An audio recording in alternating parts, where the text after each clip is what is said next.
کہ اے موسیٰ کیا آپ سے بڑا کوئی عالم ہے؟ موسیٰ علیہ السلام نے کہا نہیں، مجھ سے بڑا کوئی عالم نہیں، اس وقت دنیا میں سب سے بڑا عالم میں ہوں۔ اور حقیقت میں موسیٰ علیہ السلام سب سے بڑے عالم تھے، مگر اللہ تعالیٰ کو موسیٰ کی یہ بات پسند نہیں ہے۔ یہ عالم کی شان نہیں ہے کہ سب سے بڑا اپنے آپ کو سمجھے۔ موسیٰ علیہ السلام کا یہ جملہ اللہ کو پسند نہیں آیا۔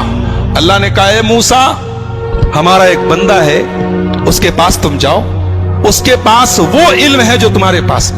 موسیٰ علیہ السلام نے کہا اچھا، اس کے پاس وہ علم ہے جو میرے پاس نہیں، ٹھیک ہے میں جاتا ہوں اس کے پاس، سیکھتا ہوں اس سے۔ کہاں ملے گا وہ؟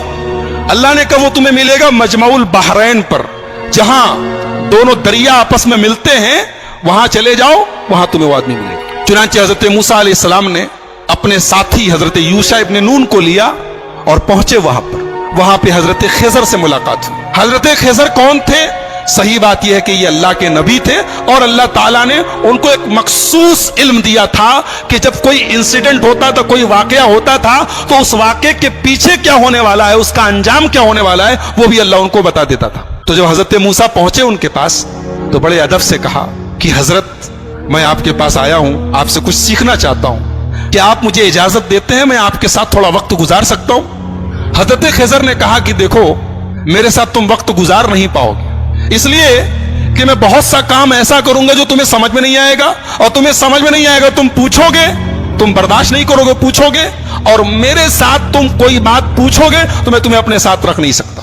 حضرت موسیٰ نے کہا گھبرائیے نہیں، میں کچھ پوچھوں گا نہیں آپ سے، آپ اپنا کام کیجئے، میں بس دیکھتا رہوں گا چپ چاپ۔ کہا ٹھیک ہے چلو۔ دونوں چلے، دریا میں کشتی جا رہی تھی، دونوں کشتی پر بیٹھے۔ کشتی پر جیسے بیٹھے حضرت خضر نے ہتھوڑی نکالی اور تختی کا ایک تختہ توڑ کے نکالنے لگے۔ حضرت موسیٰ نے کہا کیا کر رہے ہیں آپ؟ ارے کشتی ڈوب جائے گی، سب مر جائیں گے، سب کو ڈبونا ہے کیا؟ کہا میں بولا تھا کہ تم صبر نہیں کر پاؤ گے، تم برداشت نہیں کر پاؤ گے، بولو گے ضرور۔ کہا کہ اچھا معاف کیجئے میں بھول گیا تھا، اب کچھ نہیں پوچھوں گا، اب آپ جو کرنا ہو کیجئے، میں کچھ پوچھوں گا نہیں۔ اور آگے بڑھے، کشتی سے اترے، ایک گاؤں میں پہنچے۔ گاؤں میں 15 سال کا 16 سال کا ایک لڑکا تھا، اچھا خاصا ٹہل رہا تھا۔ اس کو حضرت خضر نے پکڑا، اس کی گردن گھماتی، مر گیا، وہیں پہ مر گیا۔ کہا رے اقتلت نفسا زکیۃ بغیر نفس، ایک معصوم بچے کو مار ڈالا آپ نے؟ قال الم اقل لك انك لن تستطيع معي صبرا، کہا کہ میں جانتا تو تم صبر نہیں کر پاؤ گے میرے ساتھ، تم برداشت نہیں کر پاؤ گے۔ کہا اچھا معاف کیجیے، اب آخری چانس دے دیجیے، اب اگر میں کچھ پوچھوں گا آپ مجھے چھوڑ دیجیے، آپ اپنے راستے میں اپنے راستے۔ کہا ٹھیک ہے۔ آگے پہنچے، ایک گاؤں میں گئے، ایک بستی میں گئے، دونوں بھوکے پیاسے تھے۔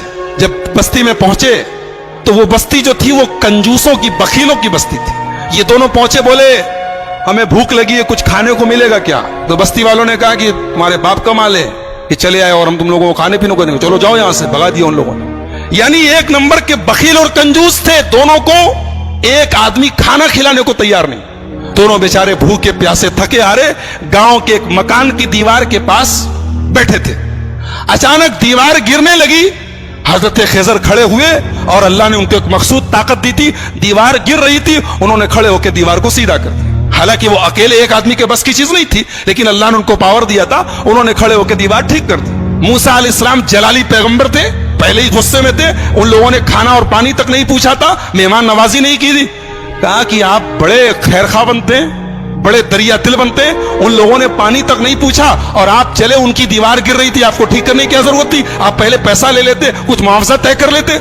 قال ھذا فراق بینی و بینک، کہا کہ اے موسیٰ اب یہاں سے آپ اپنے راستے میں اپنے راستے۔ آپ نے کہا تو میں بولوں گا نہیں اور آپ ہر جگہ بول دیے۔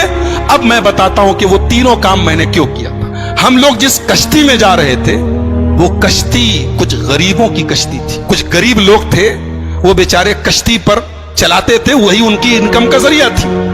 آگے ایک ظالم بادشاہ تھا، وہ ظالم بادشاہ جب کوئی کشتی دیکھتا تھا، اگر کشتی صحیح سلامت ہوتی تھی تو کشتی کو لوٹ لیتا تھا، اور اگر کشتی دور سے ہی عیبدار نظر آتی تھی تو چھوڑ دیتا تھا۔